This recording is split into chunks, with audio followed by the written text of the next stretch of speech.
estamos en comunicación con el ingeniero Fabián Pons, presidente de Ovilam. Fabián, buen día, ¿cómo te va, querido? Fernando te saluda. ¿Qué tal? Buen día, Fernando, ¿cómo les va? Bien, bien, siempre un gusto tenerte en los micrófonos, una vez más con un tema que genera muchas dudas y polémicas. Si te parece, arranquemos hablando, porque uno se cruza tanto en las rutas, con las calles, como con todo tipo de implementos rurales, maquinarias viales, a veces un autoelevador que va de un depósito a otro y aparece en el medio de la calle.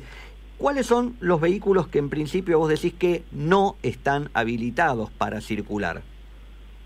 A ver, todo vehículo que no tenga lo que se llama LCM, con la licencia de configuración de modelo, no puede circular o tiene que hacerlo con permisos especiales. Ese es el caso de la maquinaria agrícola, por ejemplo, que la maquinaria agrícola tiene ciertos permisos de circulación.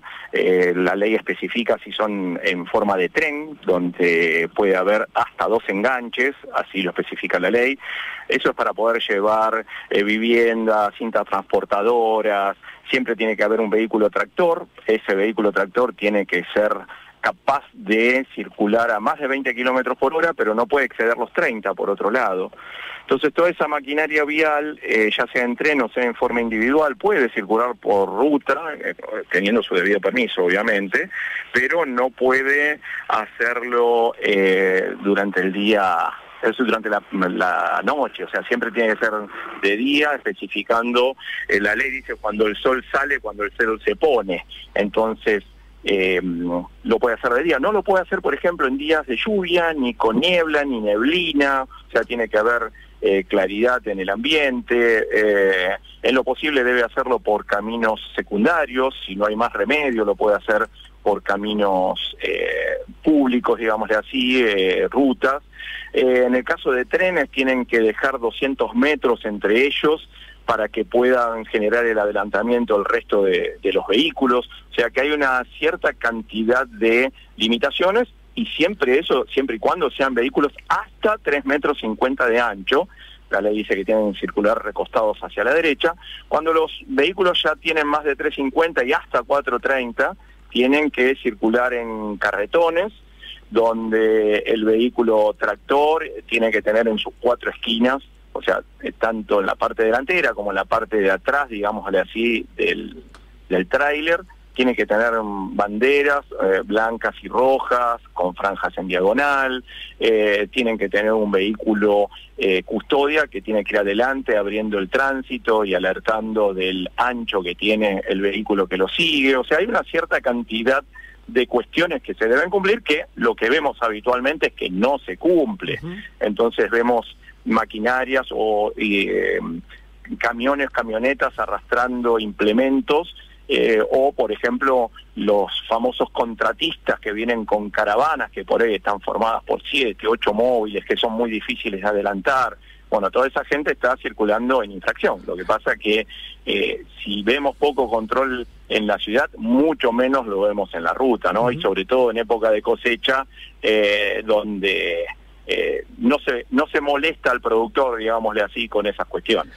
Fabián, te llevo ahora al tema autoelevadores. Es muy frecuente que veamos autoelevadores circulando por la calle o que van a cargar combustible o que están operando en la calle, cargando, descargando, yendo de un depósito a otro. ¿Puede circular un autoelevador por la calle? No, definitivamente no, ni siquiera para ir a cargar combustible. El autoelevador es una máquina de izaje, por lo tanto... No es un vehículo, digamos. No es un vehículo. No cumple los requisitos mínimos para obtener una licencia de configuración de modelo, por lo tanto es una maquinaria de elevación, así se la define, que puede circular de puertas adentro de una empresa, por ejemplo, donde también tiene que cumplir ciertos requisitos. Hay una disposición 960 del 2015 donde se habla del tipo de capacitación que debe recibir la gente que lo opera, ese autoelevador, pero es una máquina de izaje, no es un vehículo. De hecho, si hubiese que cargarle combustible, cuando usan combustible líquido, porque hay eléctricos, hay a gas también, se debe transportar el combustible al lugar donde está el autoelevador y no al revés. Ahora, en Capital Federal y en la provincia es muy común ver vehículos que están transitando, autoelevadores que están transitando desde o sea, haciéndolo expendio de bebidas, corralones, y andan por la calle transportando esos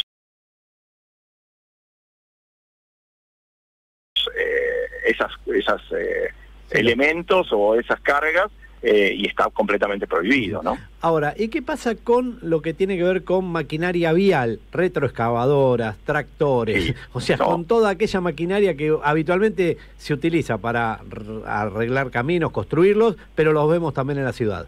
No, eso se lo tiene que transportar en carretones. Después, cuando llegan al lugar de operación, vamos a suponer que son maquinaria vial, que está haciendo reparaciones viales, va a tener una zona acotada, que tiene que haber cartelería, que es esa cartelería que vemos de color naranja, que es cartelería transitoria, donde se está marcando la operación de esos vehículos, pero es algo, obviamente esa obra tiene un permiso, por lo tanto también las máquinas, pero para trasladarlas a otro lugar se lo tiene que hacer por medio de carretones, no pueden circular por la ruta, ¿no? Bueno, fíjate que justamente, y ahí viene parte de la polémica, habitualmente la póliza de seguro te dice, seguro técnico te cubre mientras trabaja, se utiliza automotores cuando va del obrador al lugar de trabajo, pero eso no son 20 kilómetros, el obrador tiene que estar al lado. Te iba a hacer la excepción justamente del obrador, el obrador está en la zona justamente de obras. Por eso es que se instalan obradores al costado de la ruta para que justamente pueda operar esa maquinaria. Pero también esa maquinaria puede operar solo de día, salvo que tenga permisos especiales en la zona de trabajo, pero tienen una cierta cantidad de limitaciones porque, por ejemplo, no cumplen con la iluminación ni con la protección, no tienen que tener paragolpes, por ejemplo, dice, no es obligatorio que tengan paragolpes, sí lo tiene un vehículo particular. Entonces, hay muchísimas limitaciones que tienen que no las hacen aptas a todo ese tipo de maquinarias para circular en la vía pública con el resto de vehículos. Y un capítulo aparte también es el tipo de registro que tenés que tener para conducir ese tipo de vehículo en la ruta, ¿no? Eso es la categoría E, que en general los municipios, hay algunos municipios que tienen una categoría E solamente, hay otros que tienen E1, E2, algunos tienen E3, y generalmente ahí se divide entre lo que es maquinaria agrícola, maquinaria vial y vehículos articulados, por ejemplo un camión con acoplado. Hay algunos municipios que no lo dividen de esa forma, pero la categoría E es para la operación de maquinaria vial o de maquinaria agrícola. Algo que mencionabas que también tiene que ver con la habilitación y la cartelería. ¿Cuántas veces hemos visto siniestros y a veces viajando hemos visto, ¿no?, de tarde o de noche, máquinas que se dejan porque es cerca de la zona del trabajo, al costado de la ruta, prácticamente en la banquina, y que ha ocasionado que alguna vez alguno de madrugada ha tenido un accidente grave chocando con esa máquina que no sé si está, para mí no me parece que esté bien estacionada en ese lugar? Mira, hay dos cuestiones que vienen al caso con esto. La maquinaria, esta maquinaria agrícola, cuando está circulando por la ruta, tiene que tener un cartel en la parte trasera, que tiene, la ley especifica las dimensiones, con qué color de fondo, con qué tipo de letra, que tiene que especificar que es un vehículo especial y tiene que especificarse el largo y el ancho de ese vehículo. Lo que vos decís de la maquinaria al costado de la ruta, hoy que está tan de moda el tema de el juicio por la obra pública, durante muchos años quedó toda esa maquinaria que pertenecía a las empresas de Lázaro Báez al costado de la ruta entre Comodoro Rivadavia y Caleta Olivia, y era un peligro, no estaba señalizada, había quedado al costado de la ruta, y siempre se comentaba lo mismo, en cualquier momento alguien se desvía y se la pega a alguna de esas máquinas, ¿no? Mucho Ahora menos a esa altura estaría asegurada. No, obviamente que no, eso estaba abandonado y había sido canibalizado, así que no, pero era un riesgo potencial muy grande, más en una ruta que bordea el Océano Atlántico y que si vos vas de Caleta Olivia para Comodoro, hay zonas donde tenés el acantilado y el mar, o sea que cualquier esquive va a ser para el lado de la contramano, ¿no? No me la spoilees, que la vamos a estar haciendo el mes que viene. Bueno, Fabi, la verdad que el tema, tenemos una así. No, lo que tenemos que salarlo a Fabián Pons. Felicitaciones, abuelo. ¿Cómo te cayó este abuelazgo a esta edad tan joven? Muchísimas gracias, vengo de verlo recién a Constantino, así que abuelo al fin, ¿no? Así que La verdad que yo sabía que iba a ser lindo, pero no sabía que tanto. Bueno, querido, disfrútalo. Gracias como cada sábado que te tenemos. Estamos ahí cortitos ya con el tiempo de cierre. Como siempre, un gusto. Y vamos a seguir charlando de estos temas que siempre concitan interés de los colegas. Dale, Fabi. Bárbaro, Fernando, Marcelo, un gran abrazo, lo mismo que a toda la audiencia donde hay muchísimos amigos. Así que un abrazo para todos. Gracias. Buen fin de semana. Gracias.